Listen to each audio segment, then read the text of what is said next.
Welcome back to Chile and the LAPT. The blinds have increased to 800, 1600 with an ante of 150. Seat 1, Fabio Jamil, is on the button. And the action is over to Alex Gomez, who has been very quiet so far. Looks down at ace-9 of clubs, and he's going to like it. He's going to raise this one up, and he raises it up to just over 4,000. That's a pretty strong play. He's in early position, so he's representing a lot stronger hand than he actually has here. Well, Hatmaker there. That's Ernest Hatmaker. He looks down at King-Jack offsuit, and he moves all in. I really don't like that move, David. Making an all-in move over an early position raiser when you're likely to get called with such a short stack is not a move you want to do with King-Jack, because you're rarely going to be ahead in that all-in situation, and you're much more likely to be dominated.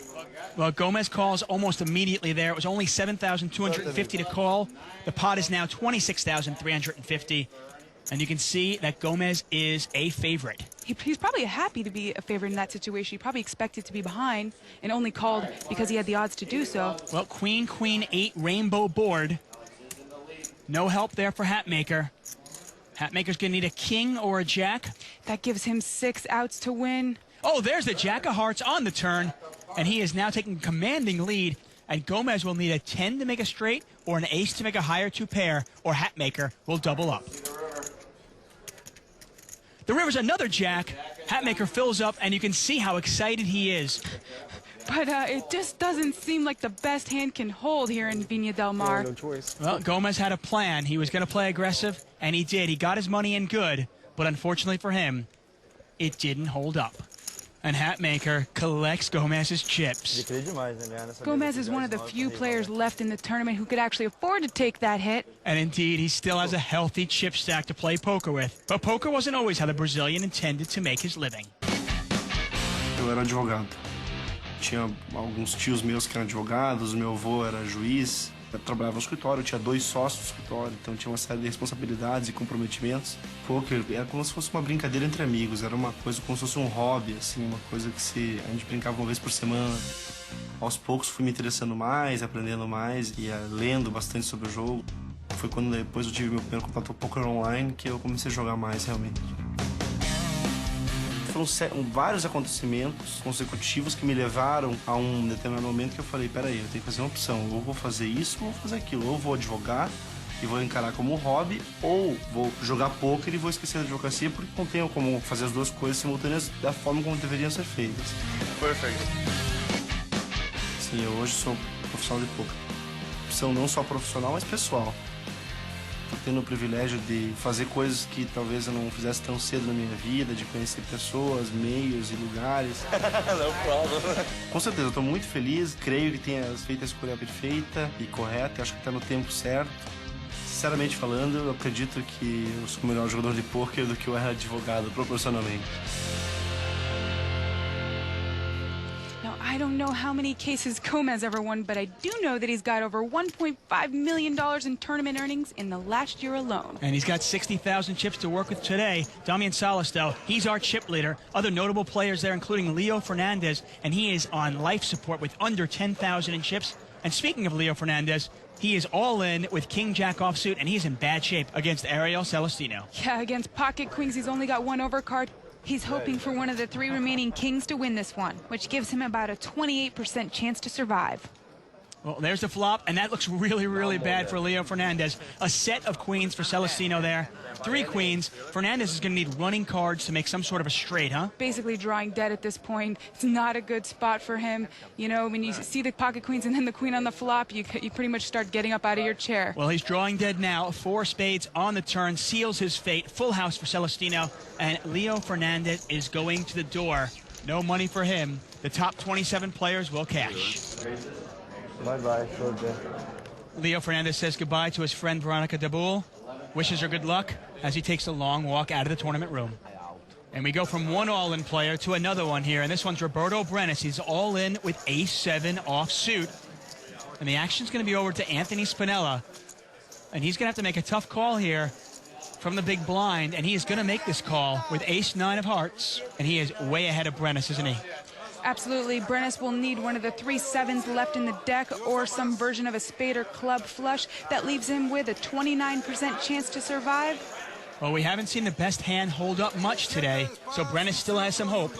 And you can hear, of course, Umberto cheering for the 7. And if the theme of the day continues, then Brenes will manage to pull some magic out of the hat and have the worst hand survive. Well, they're cheering for the siete there. Oh, and that's an ugly flop form. Queen 8 deuce with 2 hearts out there. That now takes away the 7 of hearts as one of Brenes' outs. And to the turn here, they're still optimistic. Jack of clubs. Now, Brenes could pair the board with the 8 or the deuce to tie, or he could have the non-heart 7 to win. Well, the river brings the 5 of clubs, not going to do it. And just like that, the 3rd Brenes is gone. And the best hand holds. Unbelievable. Roberto Brenes, a great showing. This was his first live tournament, and he outlasted his father and his older brother. He's got to be happy with that. Well, not as happy as Anthony Spinella, but as a consolation, Brenes is standing by with Marianela Pereira. Now, you outlasted your brother and your father, the very infamous Humberto Brenes in this tournament. How do you feel you played? Now, this time I'm sad because I'm out, but I feel I did well. I had good decisions during the tournament, but today two bad plays and I'm out. Your dad still and your brother are very, very proud of you. Yep. And you just turned 18, Yep. so I know we're going to see a lot more of you in the world of poker, and we'll see you, For of sure. course, at the next LAPT. For sure, yeah. Do you want to be part of the sensation sweeping Latin America? Then log on to PokerStars.net and learn how to qualify for the Latin American Poker Tour. El LAPT va a ser el próximo evento grande en Latinoamérica. The LAPT has it all. Colorful characters. Humberto. Exotic locations. Paradise. Então vamos embaralhar e dar as cartas. Este es el Latin American Poker Tour. Big money and big thrills. Muy masivo. So log on to PokerStars.net, the Latin American Poker Tour. The next Poker Star could be you. As the sun set the night before the main event, everyone came out for the highly anticipated PokerStars Charity Celebrity Poker Tournament.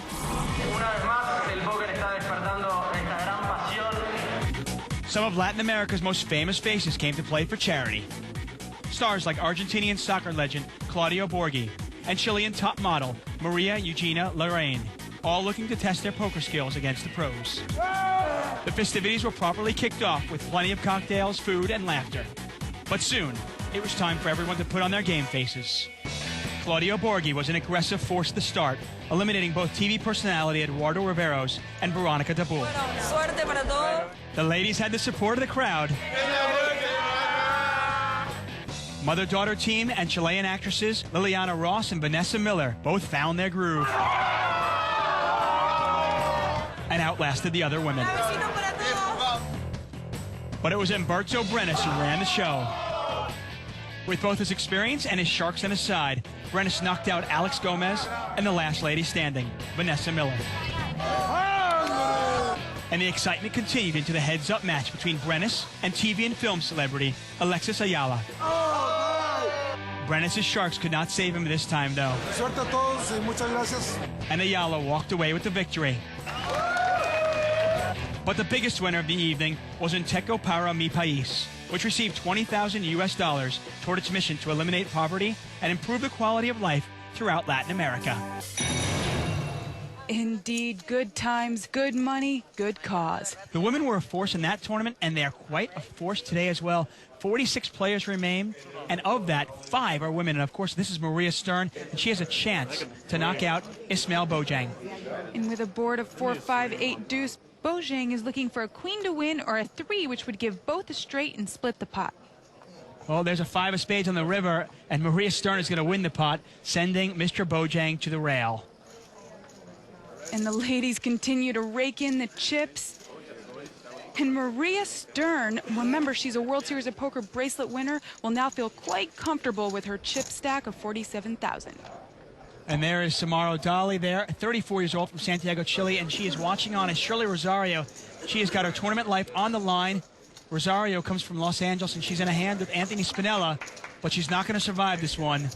And Spinella goes up to 75,000 in chips. Rosario, well known as the Poker Babe.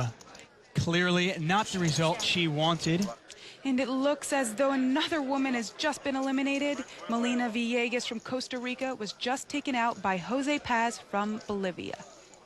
Well, just like that, 2 women are gone, but over to a woman who has a chance to knock out 2 players here. Veronica Dabul is in the lead with 2 pair, aces and tens. Marcelo Gallardo is in a lot of trouble, almost drawing dead with ace deuce. Donald Bovin in a little better shape. He's got 2 pair as well. But he'll need one of the remaining kings in the deck to win. That leaves him only 2 outs, or 9%. 5 of clubs on the turn isn't going to help. And this pot is nearly 65,000 chips, and Dabul can knock out 2 men. And that was a great card for her on the turn, actually. That 5 means that she's now a 95% favorite. Queen of clubs does it for her. She's going to win this pot and knock out 2 players in the process. You know, she's got to be happy with that result when she gets it all in with aces up on the flop. She's a big favorite against the hands that the other players turned over, but still, it's good when it holds up against 2 opponents. It's got to feel good, and she rakes in those chips. She is now up to over 65,000 in chips. Veronica Dabul is in great shape to make some noise in this tournament. All right, let's head back over to the feature table now. The blinds are still at 800, 1,600, ante's at 150. And the action is now to Beto Bari, the Arsenal fan. And he is going to look down at ace-jack offsuit.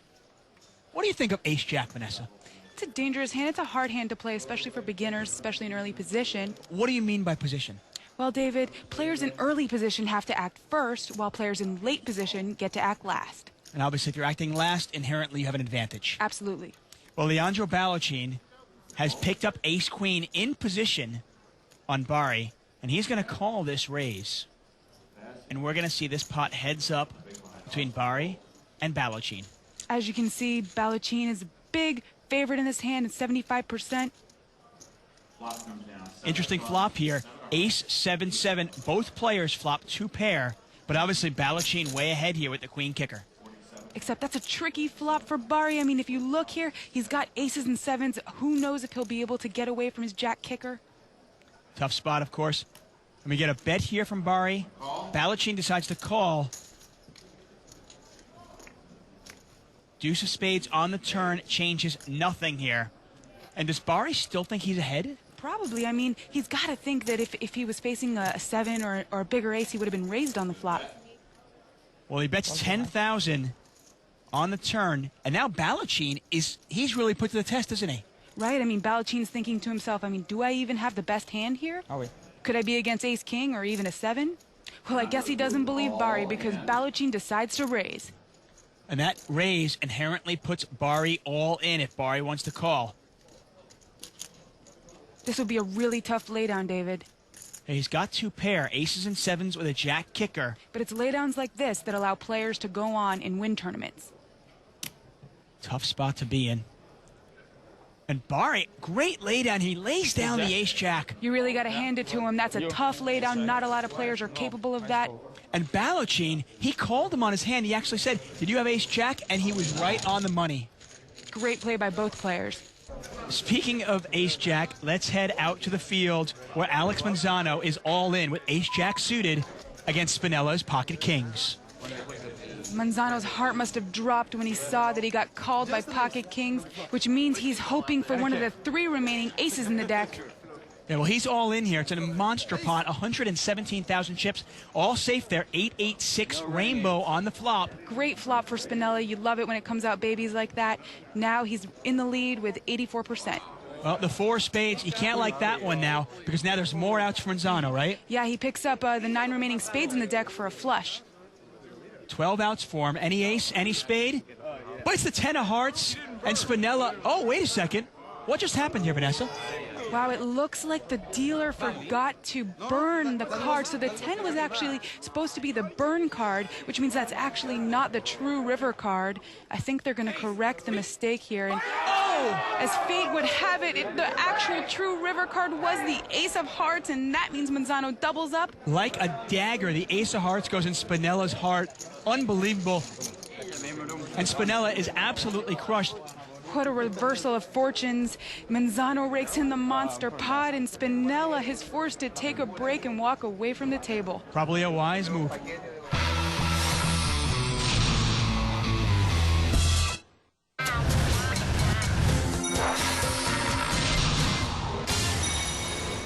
Anthony Spinella is still reeling from that really bad beat, and it was probably a good idea for him to step back and take a breather. Indeed, knowing when to walk away is perhaps some of the best poker advice ever given. But there are many more words to live by at the table, as we find out in this edition of Offsuit.